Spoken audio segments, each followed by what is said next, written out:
नमस्कार दोस्तों, आज हम बात करेंगे स्पेशल मेथड ऑफ माइनिंग, जिसमें तीन टाइप्स की आज हम बात करेंगे। हाइड्रोलिक माइनिंग, हॉरिजॉन्टल माइनिंग और कोल गैसिफिकेशन। ये तीन मेथड है। ये किस प्रकार से की जाती है और किस कंडीशन में एप्लीकेबिलिटी होती है इनकी, कौन से एप्लीकेबिलिटी कंडीशन में ये माइनिंग होती है और इसमें क्या क्या कंडीशन होनी चाहिए, आज हम इसकी बातें करेंगे। तो इसमें आज हम चलते हैं स्पेशल मेथड ऑफ माइनिंग में। सबसे पहले हाइड्रोलिक माइनिंग की बात करते हैं। इसमें डायग्राम के साथ हम आपको बताएंगे हाइड्रोलिक माइनिंग क्या है और कैसे की जाती है, इसमें क्या क्या कैपेबिलिटी चाहिए।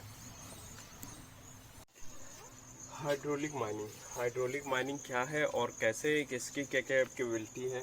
सबसे पहले मैं बता दूं कि हाइड्रोलिक माइनिंग जब करेंगे तो हाइड्रोलिक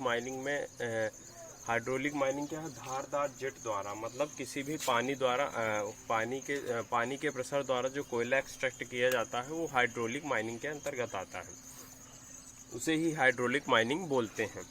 अब इसमें क्या करते हैं हाइड्रोलिक माइनिंग में, सबसे पहले क्या कैपेबिलिटी रहनी चाहिए। इस हाइड्रोलिक माइनिंग में सीम मुलायम होनी चाहिए और लगातार सीम होनी चाहिए, और इसकी जो गैलीज की जो सीम की जो गैलीज रहेंगी वह क्या है कि इंक्लाइन होनी चाहिए, ज़्यादातर इंक्लाइन हो, मिनिमम 5 डिग्री तक इंक्लाइन होनी चाहिए। और इसमें क्या है कि कोयला मुलायम होना चाहिए, कहीं भी फॉल्ट नहीं होना चाहिए। इसमें कोयला मुलायम होना चाहिए और कहीं भी फॉल्ट नहीं होना चाहिए। और जो हमारी गैलीज की सरफेस लोअर फ्लो है, जो सरफेस है हमारी गैलीज का, वो क्या होना चाहिए, स्ट्रॉन्ग होना चाहिए, जिससे कि वहाँ पे कीचड़ ना हो या अन्य प्रकार का दूसरा प्रदूषण ना हो। तो इसमें कोयला जो है जो हार्ड होना चाहिए, नीचे का कोयला हार्ड होना चाहिए। जो हमारा कोल सीम है वो मुलायम होना चाहिए, जिससे हम पानी से जेट के द्वारा तोड़ सके उसको। इसमें एक बात ये है कि इसमें जब हम लोग एक्सट्रैक्शन करते हैं, इसमें जब हम लोग एक्सट्रैक्शन करते हैं तो हम क्या करते हैं, नीचे से एक्सट्रैक्शन करते हुए ऊपर आते हैं, नीचे से एक्सट्रैक्शन करते हुए ऊपर आते हैं। और इसमें जब हम लोग एक्सट्रैक्शन करने के बाद डिप्लरिंग करते हैं तो डिप्लरिंग हम लोग ऊपर से करते हैं, ना कि नीचे से करते हैं। इससे हम लोग ऊपर से डिप्लरिंग करते हुए चले आते हैं, यानी राइस से डीप की ओर डिप्लरिंग करते हैं, और एक्सट्रैक्शन जो करते हैं डीप से राइस की ओर करते हैं एक्सट्रैक्शन। इसमें ये हाइड्रोलिक माइनिंग है। अब किस प्रकार से की जाती है, इसमें हाइड्रोलिक माइनिंग के लिए अपने लिए पानी की आवश्यकता होती है, ज़्यादा पानी की आवश्यकता होती है। तो यह अपने इंडिया में सक्सेस नहीं है, और ये आप विदेशों में कुछ देशों में एक आध दो माइनिंग ही चल रही है। क्योंकि इसको देखते हुए इसलिए नहीं चल रही है क्योंकि इसमें काफ़ी सारी प्रॉब्लम्स होती हैं। जैसे कि हम लोग माइनिंग करते हैं तो इसमें क्या रहता है कि जहाँ पे हम लोग जेट का इस्तेमाल करते हैं वहाँ पे कीचड़ हो जाता है, और सेकेंड बात इसमें धुआं होता है। इसमें यह मतलब भाप टाइप में जम जाता है। इसमें यह नहीं दिखता है कि हम कितना कोयला निकाल चुके, एक्सट्रैक्ट कर चुके हैं और कितना कोयला हमारे पास बचा हुआ है। इसमें ये प्रॉब्लम साथ में आती हैं। और इसमें क्या है कि हर कोयला कटने के बाद वहाँ पे कीचड़ बहुत हो जाता है, ठीक है ना। अब कोयला कटने के बाद हम इसको पानी इसमें एक बात और ये है कि पानी का वेस्टेज बहुत अधिक होता है, और एनवायरनमेंट को देखते हुए हमें पानी की मात्रा अभी भी एनवायरनमेंट में कम हो रही है। तो हमें इसको भी इस प्रॉब्लम्स की वजह से भी वहाँ पे ये माइनिंग नहीं की जाती, मतलब अपने इंडिया में माइनिंग नहीं की, क्योंकि इसके लिए पानी की आवश्यकता है, और पानी हमें कहीं से इंतजाम करना पड़ेगा, या फिर वहाँ हो तो उतना पानी हम फिर से रिकवर करके फिर वहीं भेजें, फिर ये प्रोसीजर लंबा पड़ जाएगा। तो इस कारण से ये माइनिंग नहीं की जाती। इस माइनिंग में अभी कुछ ही रूस साइड चल रही है, रूस में। तो ये माइनिंग अब किस प्रकार करते हैं आप देख लीजिए। यहाँ पे एक मशीन जेट लगा होता है, जिससे हम कोल की सीम को काटते हुए आगे जाते हैं, बोर्ड एंड पिलर टाइप में बनाते हुए जाते हैं। ये वाटर स्प्रे कर रहा है, ये मशीन लगी हुई है, ऑपरेटर है, ये कोल सीम है हमारा, और यहाँ से कोयला नीचे गिरता है, इसके थ्रू डीप साइड में चला जाता है, इसके थ्रू ये डीप साइड में कोल चला जाता है। ये हमारा होता है हाइड्रोलिक माइनिंग मेथड। बंद करें।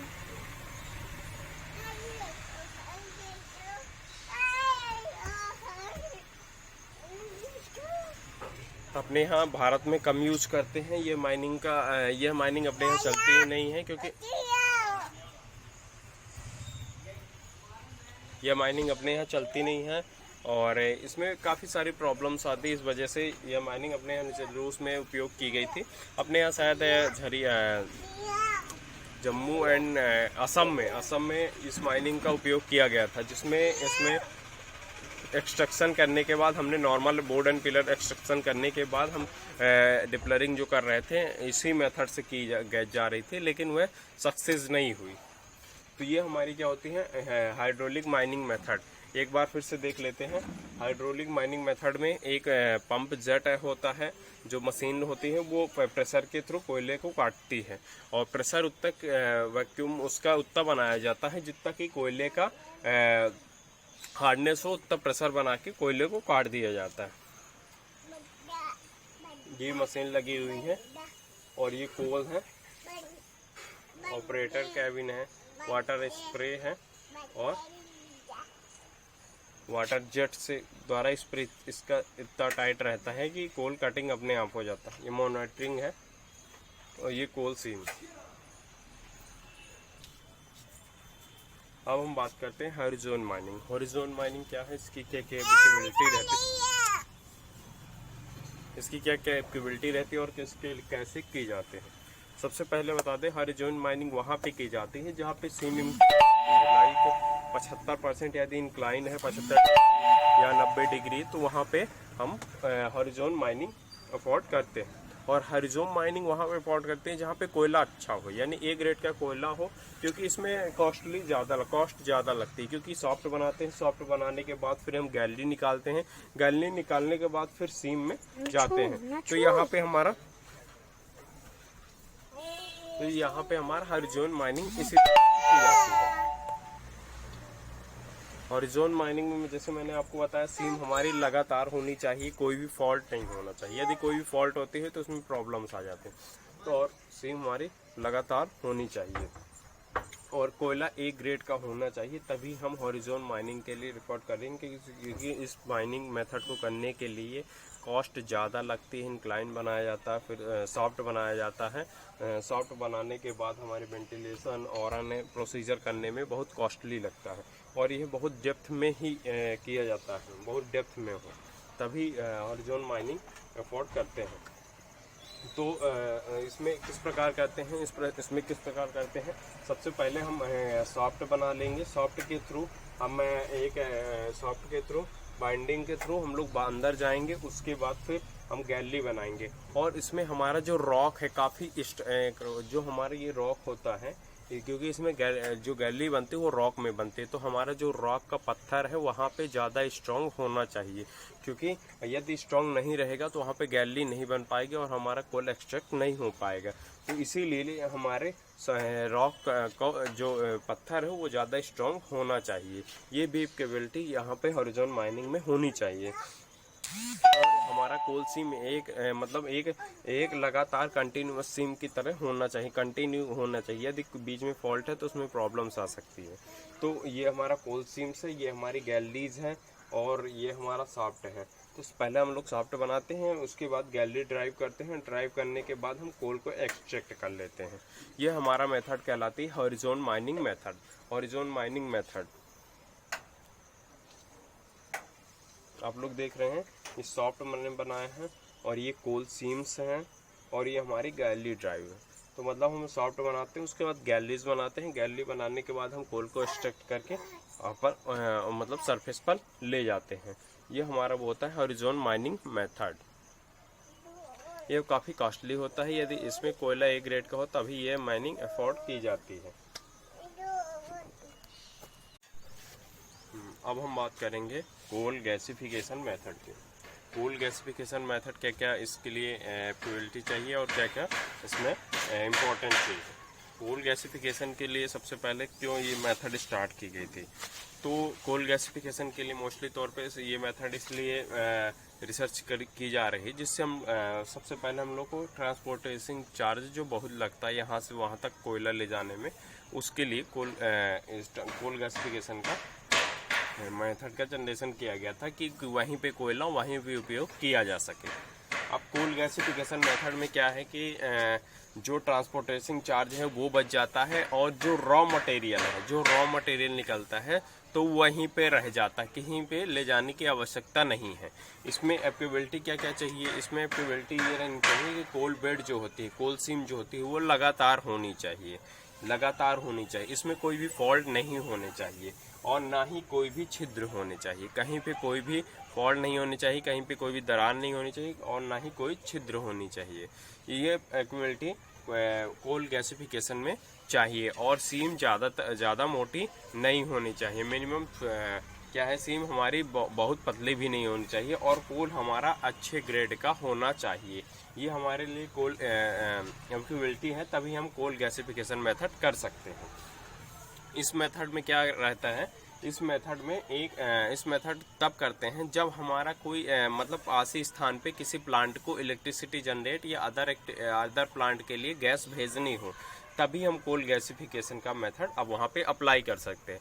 यदि दूर है तो वहाँ नहीं अप्लाई कर सकते हैं, इसलिए यदि प्लांट पास में है तो वहाँ अप्लाई कर सकते हैं। तो उसी प्रकार से मैंने चित्र में दर्शाया है कि इलेक्ट्रिसिटी प्लांट कोई लगा हुआ है, वहाँ पे कोल गैसिफिकेशन मेथड लगाया जा सकता है। जैसे कोल गैसिफिकेशन मेथड में दो सॉफ्ट बनाते हैं, एक भेजने के लिए, हवा भेजने के लिए, दूसरा गैस निकालने के लिए, दो सॉफ्ट बनाया जाता है। इसमें क्या है कि कोई भी प्रॉब्लम्स नहीं आती है और जब कोल ख़त्म होने लगता है और इसका रॉ मटेरियल जो अंदर ही रह जाता है, कहीं भी केवल हमको गैस भर प्राप्त होती है। तो इसमें हम लोग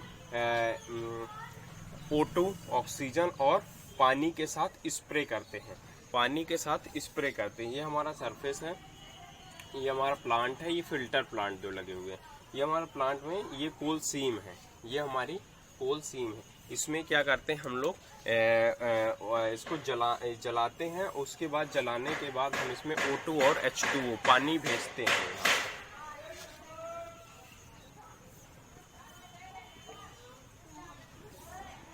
पानी का स्प्रे करते हैं, स्प्रे करने के बाद ये धीरे धीरे जलने लगता है और हवा में मतलब O2 भेजने के बाद ये और तेज जलता है। तो यहाँ से जो गैसेस निकलती हैं, यहाँ से निम्न गैसेस निकलती हैं CH4, CO और या अदर गैसेस जो रहती हैं, तो वो यहाँ पे फिल्टर प्लांट में फिल्टर होते हुए अनवांटेड गैसेस बाहर निकाल देते हैं और जो उनके उपयोग में रहती है, उनके उपयोग में CH4 गैस वो इसमें अपने प्लांट के लिए उपयोग कर लेते हैं।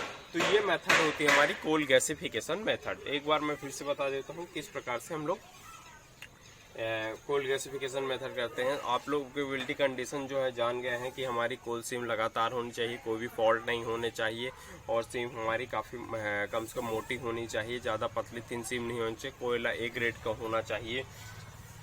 उसके बाद हम और नियर प्लांट होना चाहिए, वहाँ पे कोई नियर प्लांट होना चाहिए, तभी कोल गैसिफिकेशन मेथड कर सकते हैं। जैसे कि आप देख रहे हैं इस मेथड में क्या है कि दो सॉफ्ट बनाए गए हैं, ये दो सॉफ्ट बनाए गए हैं,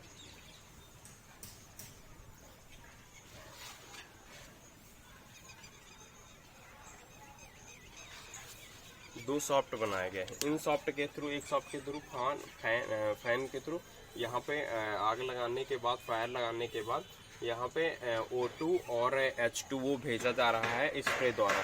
O2 हवा के स्प्रे द्वारा, H2O भी भेजा जा रहा है जो गैस को जलने में सहायक करता है।